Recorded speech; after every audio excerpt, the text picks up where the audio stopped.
আসসালামু আলাইকুম। আমার চ্যানেলে আপনাদের সকলকে স্বাগত।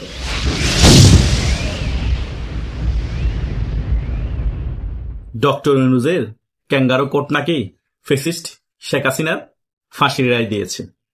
এই ফাঁসির রায় শুনে বাংলাদেশের 70 থেকে 80% জনগণ হাসাহাসি করছে, মজা নিচ্ছে এবং বিশ্বের অনেক দেশের সংবাদ মাধ্যমও এই ফাঁসির রায়কে নিয়ে ঠাট্টা মশকারি করছে। কেন এসব ঠাট্টা মশকারি করছে তার পিছনে অনেকগুলো কারণ আছে। আজকে সেই সকল বিষয় নিয়েই আলোচনা করব।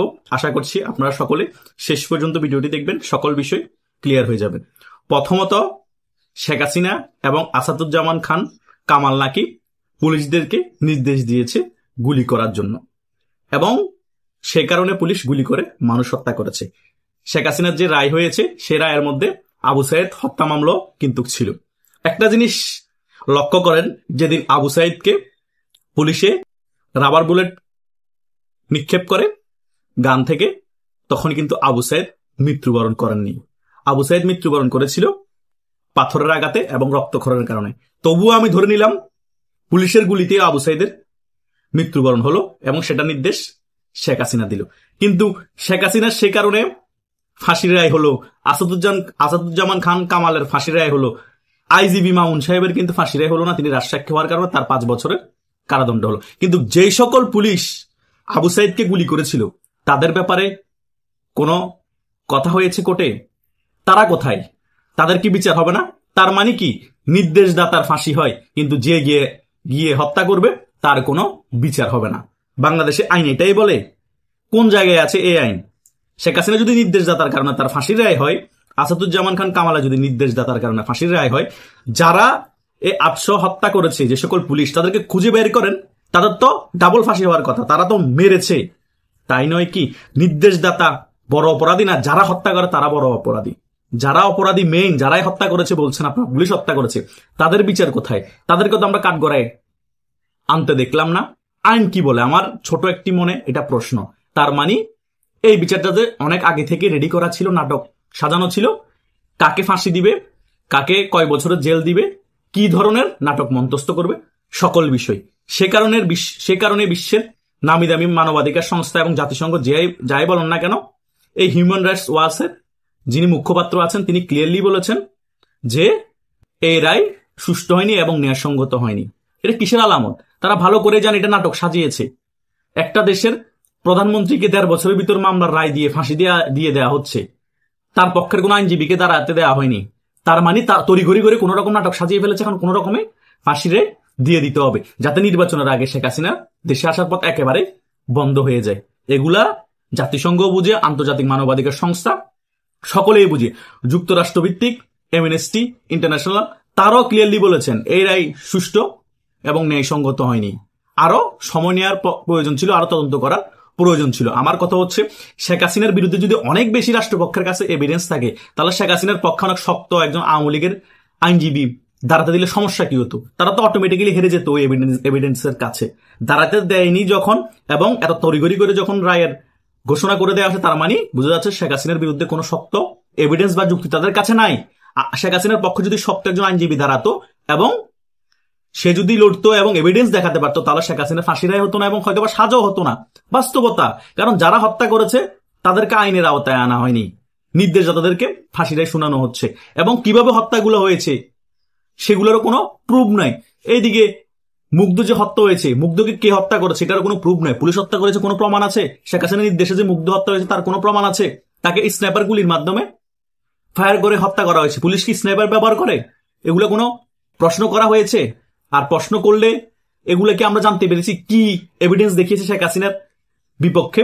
শেখ হাসিনার নাকি কিছু ফোন কল রেকর্ড আছে, শেখ হাসিনা হত্যার নির্দেশ দিয়েছে। আরে ভাই, পুলিশ নিজেই তো বলেছে, ঢাকা পুলিশ কমিশনার, যে ককটেল বিস্ফোরণ করলে, মানুষের জানমালের ক্ষতি করলে পুলিশ আইনে নাকি গুলি করার নির্দেশ আছে। শেখ হাসিনা সেই হিসেবে দেশের প্রধানমন্ত্রী হিসেবে পুলিশদেরকে হয়তো নির্দেশ দিয়েছে যে জানমালের ক্ষতি করলে, তারা যদি মানুষ হত্যা করে, তোমাদেরকে হত্যা করে, প্রোটেকশনের জন্য তোমরা ফায়ার করো। এটার কারণে কি শেখ হাসিনা ফাঁসি হতে পারে? শেখ হাসিনা নির্দেশ দিয়েছে হত্যা করার জন্য। ওরা পুলিশকে আক্রমণ করেছে, পুলিশকে হত্যা করেছে, সে কারণে পুলিশ প্রোটেকশনের কারণে গুলি করেছে। এখানে শেখ হাসিনার দোষ কোথায়? তারা জানমালের ক্ষয়ক্ষতি করেছে, তারা মেট্রোলে আগুন দিয়েছে, তারা মৎস্য ভবনে আগুন দিয়েছে, বাংলাদেশের প্রত্যেকটা গুরুত্বপূর্ণ জায়গায় তারা আগুন দিয়েছে, সে কারণে তারা ফায়ার করেছে, মারা গিয়েছে।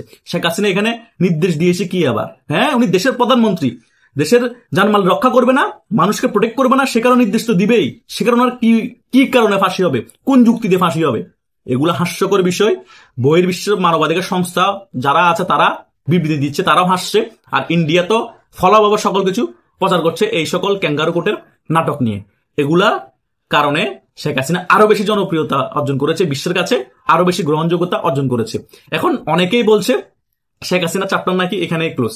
এটা মাথায় রাখবেন, শেখ হাসিনা যতদিন বেঁচে আছে ততদিন পর্যন্ত শেখ হাসিনা চ্যাপ্টারও ক্লোজ হয়নি, এবং শেখ হাসিনা মরে যাওয়ার পরও আওয়ামী লীগের চ্যাপ্টার ক্লোজ হবে না। এটা 100% ধরে রাখেন। বরং এই মামলা দেওয়ার কারণে শেখ হাসিনার জন্য আরো বেশি প্লাস পয়েন্ট, যে দেখেন দেশের শাসন ব্যবস্থার কি অবস্থা, দেশের আদালতের কি অবস্থা। 1.5 বছরের মধ্যে নাটক সাজিয়ে আমার ফাঁসি রায় দিয়ে দেওয়া হয়েছে। আমি একজন সাবেক প্রধানমন্ত্রী, 15 বছর দেশ শাসন করেছি। সাধারণ জনগণও বুঝতে পেরেছে যে আদালতের মধ্যে এখন নাটক চলতেছে, নাটকের শুটিং চলে। এটাই তো রিয়েলিটি, এটাই তো আমরা দেখতে পেয়েছি এই 17 নভেম্বর। এখন জাতিসংঘ থেকে, আন্তর্জাতিক মানবাধিকার সংস্থা থেকে, এবং ভারত এবং বিশ্বের বড় বড় দেশের থেকে 100% ডক্টর ইউনূসের উপর একটা ঘূর্ণিঝড় আসবে, টর্নেডো আসবে, সেটা কিন্তু ডক্টর ইউনূস নিতে পারবে না 100%।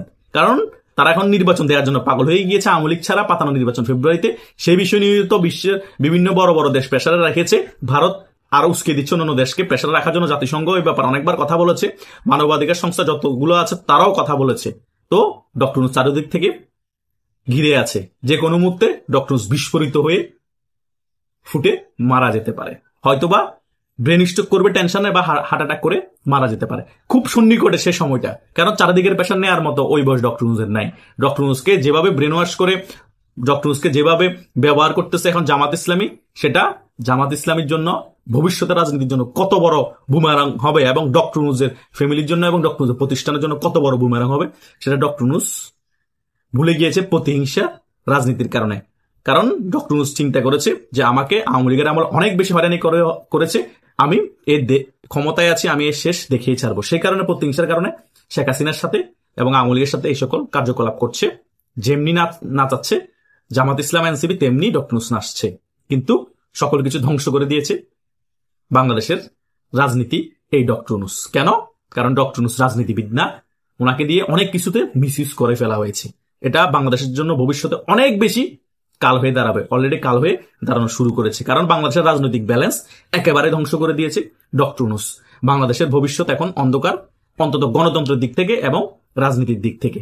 এটাই হচ্ছে রিয়েলিটি। কেউ মানেন আর না মানেন, এই আলামতগুলো কিন্তু খুব ভালো আলামত না। আশা করছি সকল কিছু বুঝতে পেরেছেন। আপনাদের যদি কোনো মতামত থাকে আপনারা কমেন্ট করে জানাতে পারেন। ধন্যবাদ সকলকে।